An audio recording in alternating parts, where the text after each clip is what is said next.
তোমরা যারা যারা state medical faculty of West বেঙ্গলের আন্ডারে অ্যালাইড হেলথ সায়েন্সের বিভিন্ন ডিপ্লোমা কোর্সে অ্যাডমিশন নেবে সরকারি এবং প্রাইভেট কলেজে, তোমাদের 2 বছর 6 মাসে কোথায় কত টাকা খরচ পড়বে, কোর্স ফিস কত লাগবে, সেটা নিয়ে আজকের এই ভিডিওতে ডিটেলসে কথা বলবো। তো চলো ভিডিওটি শুরু করা যাক। তোমরা চ্যানেলে নতুন হয়ে থাকলে চ্যানেলটিকে সাবস্ক্রাইব করে দিও, ভিডিওটিতে একটি লাইক করে দিও। তোমাদের একটি লাইকে আমি মোটিভেশন পাই পরবর্তী আপডেটগুলো তোমাদের সাথে শেয়ার করার জন্য। তো সবার প্রথমে বলি গভর্নমেন্ট কলেজের কথা। গভর্নমেন্ট কলেজে তোমাদের 2 বছর 6 মাসে ফার্স্ট ইয়ার এবং সেকেন্ড ইয়ার দুটো ইয়ারে কিন্তু তোমাদের 20,000 প্লাস 20,000। ফার্স্ট ইয়ারে তুমি 20,000 টাকা দিয়ে অ্যাডমিশন নিয়ে নিলে, তারপরে আবার সেকেন্ড ইয়ারে গিয়ে তোমাকে 20,000 টাকা পেমেন্ট করতে হবে। এছাড়া কিন্তু আর কোনো টাকা গভর্নমেন্টে লাগবে না, ঠিক আছে? এবং রেজিস্ট্রেশন ফিস আর হলো এক্সামিনেশন ফিস, সেই 800 টাকা লাগবে, ঠিক আছে? তো এবার 800 টাকা আর তার সঙ্গে 20,000 প্লাস 20,000 40,000 টোটাল 2 বছরে তোমাদের লাগবে, ঠিক আছে? এটা প্রত্যেকটা গভর্নমেন্ট কলেজের ক্ষেত্রে কিন্তু সেম। একটু মাথায় ভালোভাবে ঢুকিয়ে নাও যে প্রত্যেকটা গভর্নমেন্ট কলেজের ক্ষেত্রে সেম, ঠিক আছে?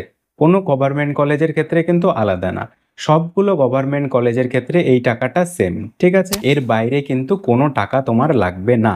আর হলো লাস্ট 6 মাস যেখানে তোমাকে ইন্টার্নশিপ করতে হবে, এই ইন্টার্নশিপে কিন্তু তোমাকে 2,000 টাকা করে দেওয়া হবে ইন্টার্নশিপের ট্রেনিং পিরিয়ডে, ঠিক আছে? তখন কিন্তু তোমাকে ওই 6 মাসের জন্য আর কোনো টাকা পেমেন্ট করতে হবে না। তোমাকে পার মান্থ 2,000 টাকা করে 12,000 টাকা দেওয়া হবে, ঠিক আছে? সেটা সরকারি এবং প্রাইভেট উভয় কলেজের জন্যই, স্টেট মেডিকেল ফ্যাকাল্টি থেকেই সেটা দেওয়া হয়। এবার হলো যে তোমাদের প্রাইভেট কলেজের কথা, যেটা নিয়ে তোমরা খুব চিন্তিত। তোমরা প্রাইভেট কলেজে যারা যারা অ্যাডমিশন নেবে ভাবছো, ঠিক আছে, যে প্রাইভেট কলেজে পড়াশোনা করবে অ্যালাইড হেলথ সায়েন্সের ডিপ্লোমা কোর্স। তো এবার তোমাদের প্রাইভেট কলেজে কিন্তু 20,000 প্লাস 20,000 প্লাস রেজিস্ট্রেশন ফিস এবং এক্সামিনেশন ফিস 800 টাকা বাদ দিয়েও তোমাদের কিন্তু আরও এক্সট্রা কিছু টাকা লাগে। তো সেটা প্রত্যেকটা প্রাইভেট কলেজে কিন্তু আলাদা আলাদা, প্রত্যেকটা প্রাইভেট কলেজের জন্য কিন্তু ফিসটা এক না, ঠিক আছে? প্রত্যেকটা প্রাইভেট কলেজে ফিসটা আলাদা। এসএমএফডব্লিউবির আন্ডারে যতগুলো প্রাইভেট কলেজ রয়েছে, প্রত্যেকটা প্রাইভেট কলেজে যে এক্সট্রা ফিসটা রয়েছে সেটা কিন্তু আলাদা, ঠিক আছে? 20,000 প্লাস 20,000 এটাকে আমরা টিউশন ফিস বলছি। এই টিউশন ফিস বাদ দিয়ে বাকি যে টাকাটা সেটা কিন্তু প্রাইভেট কলেজে লাগছে, ঠিক আছে? তো এবার প্রাইভেট কলেজে বাকি কত টাকা লাগছে, কোন কলেজের জন্য, কখন পেমেন্ট করতে হচ্ছে, কিভাবে দিতে হচ্ছে, সেটা চলো দেখে নিই, ঠিক আছে? এবার দেখো তোমরা ফর্মফ্লিক্সের যে ওয়েবসাইটটা রয়েছে এখানে আসার পরে এখানে অ্যাফিলিয়েটেড ইনস্টিটিউশনে তোমরা ক্লিক করবে।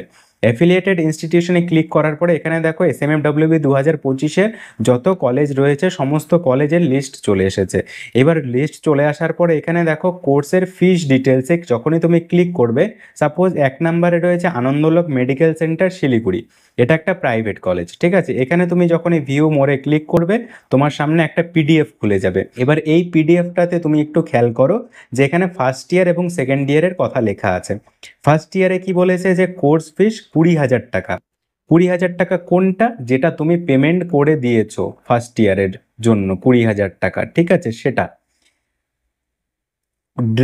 ড্রেসের জন্য 4,000 টাকা লাগবে, লাইব্রেরি কস্টের জন্য লাগবে 3,000 টাকা, হেপাটাইটিস বি ভ্যাকসিনেশনের জন্য 2,000 টাকা, এমআইএস মিসলেনিয়াস লাগবে 1,000 টাকা, টোটাল 30,000 টাকা ফার্স্ট ইয়ারে লাগবে। 20,000 টাকার সঙ্গেই কিন্তু আরও 10,000 টাকা এক্সট্রা করে 30,000 টাকা লাগবে তোমার ফার্স্ট ইয়ারে এই কলেজের জন্য, ঠিক আছে? এটা আনন্দলোক মাল্টি স্পেশালিটি হসপিটাল শিলিগুড়িতে।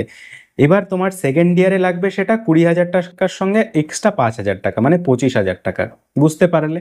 এরকমভাবে তুমি প্রত্যেকটা কলেজ দেখতে পারবে, ঠিক আছে? নিজে থেকে দেখে নাও যে তুমি যে কলেজটা তোমার অ্যালটমেন্ট হয়েছে, তুমি যদি প্রাইভেট কলেজে অ্যাডমিশন নিতে চাও তাহলে এই জিনিসগুলো একবার ভালোভাবে দেখে নাও, ঠিক আছে? এবার পরেরটা দেখে Apollo multi speciality hospital limited Kolkata. এখানে ভিউ মোড়ে ক্লিক করার পরে দেখো অ্যাপেলোতে যে খরচটা রয়েছে সেটা বেরিয়ে আসবে। ফার্স্ট ইয়ারের লাগবে 20,000 টাকা কোর্স ফিস, যেটা তুমি পেমেন্ট করে দিয়েছো সেই টাকাটা কিন্তু এখানে কিন্তু আবার এক্সট্রা করে টাকা পেমেন্ট করবে না, ঠিক আছে? 20,000 টাকা অলরেডি তুমি পেমেন্ট করে দিয়েছো। রেজিস্ট্রেশন ফিস লাগবে 800 টাকা, এক্সামিনেশন ফিস লাগবে 800 টাকা, ঠিক আছে? Health check up and hepatitis B vaccination সমস্ত কিছু মিলে টোটাল দুটো ইয়ারের জন্য 5,000 টাকা, ঠিক আছে? আর স্ক্রাব শুটের জন্য মানে তোমাদের ওই ড্রেসিং এর জন্য লাগবে 2,000 টাকা, ঠিক আছে? এখানে কি কি DMLT, DRD, DCLT, DCCT, DOTT, DPFT, DRT, DNAP and diploma in dialysis care technology কোর্সের জন্য, ঠিক আছে। এবার এখানে স্কলারশিপের সুবিধা রয়েছে, Swami Vivekananda merit cum means scholarship, Aikyashree scholarship. এবার আরেকটা কথা বলে রাখি যে স্কলারশিপ কিন্তু গভর্নমেন্ট প্রাইভেট দুটো কলেজ থেকেই তুমি পাবে, ঠিক আছে। এখানে ওরা আবার উল্লেখ করে দিয়েছে, বুঝতে পারলে। এবার পরে দেখে Ashadeep nursing home diagnostic centre, আমি প্রত্যেকটা পরপর পড়ছি না, তোমরা কিন্তু দেখে নেবে তোমরা যেটাতে অ্যাডমিশন নেবে। দেখো 2025-26 সেশনের জন্য এখানে ফার্স্ট ইয়ারের টোটাল ফিস লাগবে 47,100 টাকা, গ্র্যান্ড টোটাল, ঠিক আছে। 47,100 টাকা কিন্তু লাগবে তোমার ফার্স্ট ইয়ারের জন্য, 20,000 টাকা ইনক্লুড করে, ঠিক আছে। 20,000 টাকা বাদ দিয়ে না কিন্তু, তুমি 20,000 টাকা পেমেন্ট করে দিয়েছো, বাকি তাহলে কত লাগছে এখানে 27,000 টাকা। বাকি 27,000 টাকা তোমাকে কলেজে পেমেন্ট করতে হবে। এক্সট্রা ফিসটা কিন্তু তোমাকে কলেজে পেমেন্ট করতে হবে ভর্তির সময়, ঠিক আছে। আর সেকেন্ড ইয়ারে কত লাগছে, গ্র্যান্ড টোটাল 46,300 টাকা, ঠিক আছে। বুঝতে পারলে, এরকম ভাবে প্রত্যেকটা কলেজ তুমি দেখে নিতে পারো। এবার যদি তুমি গভর্নমেন্ট কলেজেরটা দেখো, Cooch Behar government medical college and hospital, এখানে যদি তুমি ক্লিক করো তাহলে কিন্তু কোনো কিছু দেখাবে না, 404 পেজ নট ফাউন্ড, মানে কোনো গভর্নমেন্ট কলেজের কিন্তু এরকম কিছু নেই, ঠিক আছে। গভর্নমেন্ট কলেজের টাকাটা ওটাই 20,000 plus 20,000 plus registration fees, examination fees, এর বাইরে কোনো টাকা নেই, ঠিক আছে। বুঝতে পারলে, আশা করি তোমাদের কনফিউশন ক্লিয়ার হয়েছে।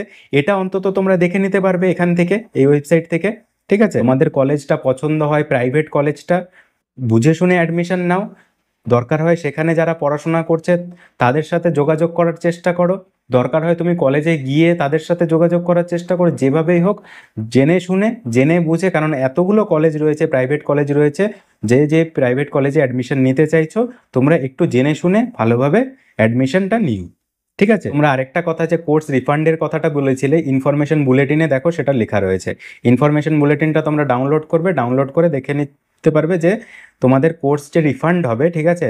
Refund course fees after 1 month is not admissible in any way, ঠিক আছে। In case of discontinuity of study on valid ground of students of any medical colleges course, government institution, affiliated institution, refund of the course fees will be made after deduction of 5,000 provided an application is made through the online mode within month from a date of admission along with the consent letter from a guardian of the concerned students।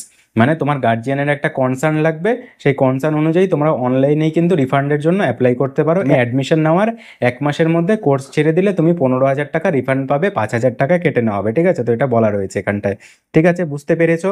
এবার 20,000 টাকা তোমার payment করতে হচ্ছে, তার সঙ্গে কিন্তু তোমার অ্যাডমিশনের সময় রেজিস্ট্রেশন ফি 100 টাকা লাগবে ডকুমেন্ট ভেরিফিকেশনের সময়, ঠিক আছে। তো আরও ডিটেলসে তোমরা সমস্ত কিছু তোমাদেরকে জানিয়ে দেবো। তো দেখা হচ্ছে একটা নতুন ভিডিওতে, আজকের ভিডিওটা এখানেই শেষ করছি। Thank you.